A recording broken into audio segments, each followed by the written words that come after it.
Hello everyone, Pineapple Whovian here with the triumphant return of the Ninth Doctor, played by Christopher Eccleston.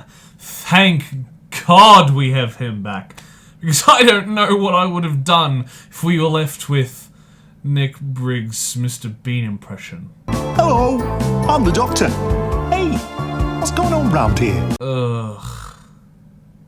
After a good 15-year gap, Christopher Eccleston returns in his first box set of 4, called Ravagers. These stories seem to take place either pre-Rose, or in a very highly speculated gap before Rose joins the Doctor, which would be when he offers her a trip, leaves, only to come back seconds later, which could be an eternity for him. We don't know. In these stories, he is joined by working girl chef Nova, as they ride through time trying to stop the tech boss Audrey, as she twists history in an effort that may be utterly selfish or might just save the universe. It honestly took a little bit of time for me to get used to Eccleston back in his old role, but he seems to do very well. With some actors, it takes a box set or an episode to get used to the format, like how I felt with Alex Kingston's first stories in her River Song box set. But he seems to adapt very easily. Maybe it's all the theatre acting. I will not yield to kiss the ground before young Malcolm's feet! Now, having given my base thoughts, I will get into how the story plays out. So, spoiler warning from here on out. Episode 1 is The Sphere of Freedom. It opens in an action scene with Nine and a girl named Nova, who seems to be helping him destroy something, running back to the TARDIS, but before she can get back, she seemingly disappears into thin air. The Doctor then meets a singular person outside of the Society's fixation of VR games. He divulges to the story of him and Nova's meeting. They have solid chemistry. Nova is a chef who is bored of her life. Feeling so trapped, she seeks to get away from the Sphere of Freedom. They were out to stop the gaming central network of the Sphere, as the Doctor, as usual, has stumbled onto a plot of some sort with no intent of doing so. So I think they have Nine's character down. Before the Sphere, Nine had been in 1950s London at Piccadilly Circus. It had been overrun by centurions.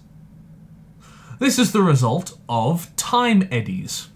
Sort of like a very chaotic wormhole, and that's what zapped away Nova earlier. Following the eddy, Nine ends up on the Sphere of Freedom, where he meets Nova for the first time, and the events we saw before kick into play. They infiltrate the Sphere's computers and find a game named Fugitives, and discovers the game is what is creating the time eddies. The lady the Doctor is telling this to turns out to be named Audrey. She is the mastermind behind the games and the time eddies. Finding this out, the Doctor flees and discovers that in a nearby supernova, there are living beings. Audrey confirms this is part of her plans, tapping into the TARDIS communications. But before he can learn more, Audrey targets him with an eddy and sends him packing. Next is Cataclysm. The Doctor ends up in the Battle of Waterloo, and Nova is stuck on a remote planet where robotic drones seek to remove her smarts and format her into a slave, or something of the sort. The Doctor keeps dealing with berating from Audrey, as tanks are plopped in the middle of the battle. Oops. I have to say, the snappy dialogue between the Doctor and Audrey throughout these scenes is quite well done. The Doctor finds Nova, and they use another time eddy to return to Audrey, but some timey-wimey shenanigans drop them in a point of her life after the Doctor's plan, that he hasn't done yet, has been set into motion. The Sphere is now falling apart, and apparently it's the Doctor's fault. But by doing this, the supernova has released the living beings, the Ravagers, who eat everything. So much that they take 5 seconds to eat the entirety of reality at this point in time, working their way backwards. To figure out how this happened, our duo escape in the TARDIS back to the start of Audrey's tech empire, meeting a younger her as she attempts to sell her ideas to stop the Ravagers to the higher-ups. It also seems that Audrey starts to see visions of the Doctor, whatever they are about. After attempting to get to her, the Doctor and Nova are jailed, but after some flirting and fighting, they get out. The time travel shenanigans are a bit confusing, but after some thinking it does become a little clearer. It just took me a while. After some smart thinking, the Doctor and Nova come up with a plan using the brain-sucking bots from earlier. Instead of harvesting brain cells, the Doctor wants to use them to harvest the time particles, before the time eddies can even exist and form. Although I am a bit confused as to how the Doctor would have known the bots were capable of doing this. We also see a flashback in Audrey's life to cap off the episode, showing her first attempt to stop the Ravagers by simply attacking them. This ultimately fails, leading to her conducting her current plan, with a version of the Doctor she's having visions of telling her so. Finally is Food Fight. Gotta be honest, I'm a little confused by the title, but I get its meaning. Now with their plan to stop the eddies before they appear, Nova and the Doctor seek the right time eddy to find the robots and end up back with one of the British soldiers from Piccadilly, who was hit by a time eddy in the first episode. We get some more dialogue between a ghostly Doctor as Audrey develops her empire.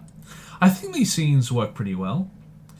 She has good intentions, but will take any means necessary to stop the Ravagers, and seems to be on her way as she now knows what the Ravagers can be fed by, or kind of sedated by.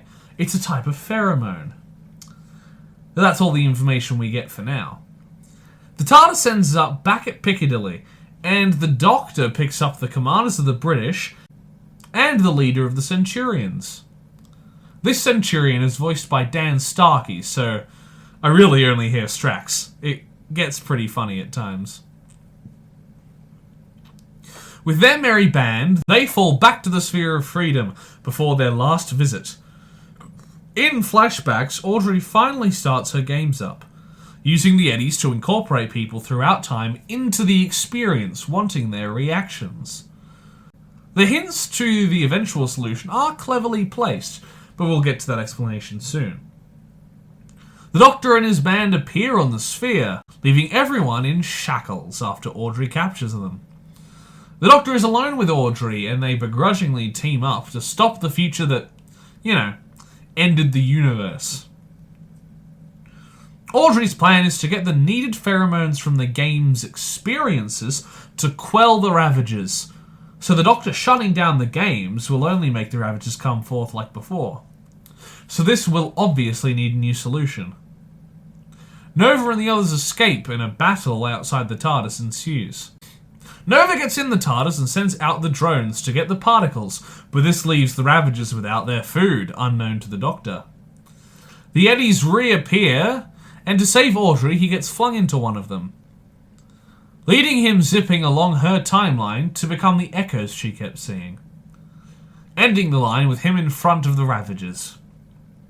The Ravagers themselves are really creepy, but the key to the TARDIS is what is keeping him from being sucked up by them. Eventually, he finds his way into the TARDIS, right back where he started. So, with the future knowledge, he basically erases this timeline to his first meeting with Nova. God, this is needlessly complex. He reintroduces himself to Nova, but in a way that just confuses her. And Audrey reappears, still knowing him. Oh, Jesus. So I guess she's still got those flashbacks in this timeline? The Doctor solves the situation by making a program to keep the Ravagers sedated, by having the game rerun its programming, spanning with enough inconsistencies to keep the Ravagers from being bored, making every reaction still fresh. A pretty smart resolution if it took a lot of time and confusion to get there. In celebration, Nine and Nova get a drink, and a little theme throughout the episodes is that Nova knew a little too much about time travel. But instead of being sinister, it just turns out this is because she's a nerd. You're a nerd! I don't believe it. I do believe it. You knew all about time travel because you're a sci-fi nerd. What's a nerd? You are Nova the nerd. And that's where the story caps off, with 9 going to take Nova somewhere nice, which is what he promised her the first time around. Overall, this first box set does well to bring back 9 to his former glory. Both Audrey and Nova are very well written and fit well in the plot. Although some of the supporting cast are either recognisable or sound a little dodgy, but it's easy to look over that. I can't wait for the next 9th Doctor box set later this year, and I recommend that if you love 9 or Big Finish to pick this one up, even if the prices are a bit expensive and the plot is a little convoluted. Finally, I give the 9th Doctor Adventures, Ravagers, from Big Finish, an 8 out of 10. Thank you everybody so much for watching this video. Please like it if you did like it, comment down below if you wish, and subscribe to my channel. And when you do, click the notification bell so you're told every single time that I make an upload. Once again, thank you for watching, and I will see you in the next one. Bye!